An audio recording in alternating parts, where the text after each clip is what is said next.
Hello everyone, my name is Gabriela Trąd. I am an allergology resident at the University Hospital in Krakow, Poland. I'm going to present you a resume of my research published in a letter to the editor entitled Peripheral Biomarkers for Predicting Sputum Eosinophilia in Non-Steroidal Anti-Inflammatory Drug-Exacerbated Respiratory Disease. NSAID is characterized by the presence of asthma, difficult-to-treat chronic rhinosinusitis with nasal polyps, and acute respiratory reactions precipitated by aspirin or other non-steroidal anti-inflammatory drugs. It was reported that eosinophilic inflammation of the airways plays an important role in the pathogenesis of NSAID.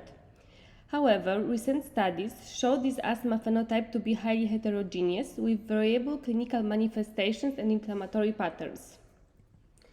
The aim of this study was to assess whether peripheral blood eosinophil count could be used to differentiate between eosinophilic and non-eosinophilic airway inflammation in patients with NSAID.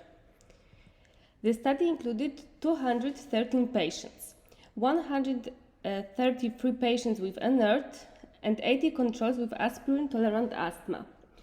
The aspirin hypersensitivity was confirmed either by bronchial or oral aspirin challenge.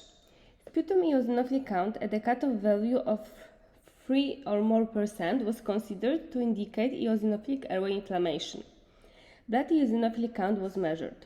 Its diagnostic value for predicting eosinophilic airway inflammation was evaluated using the area under the receiver operating characteristic curve.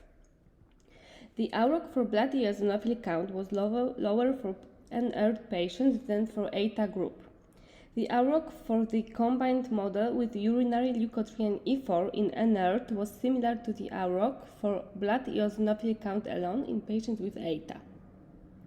Our conclusion is that blood eosinophil count is not a good surrogate biomarker of eosinophilic airway inflammation in patients with NSAID. Thank you for your attention.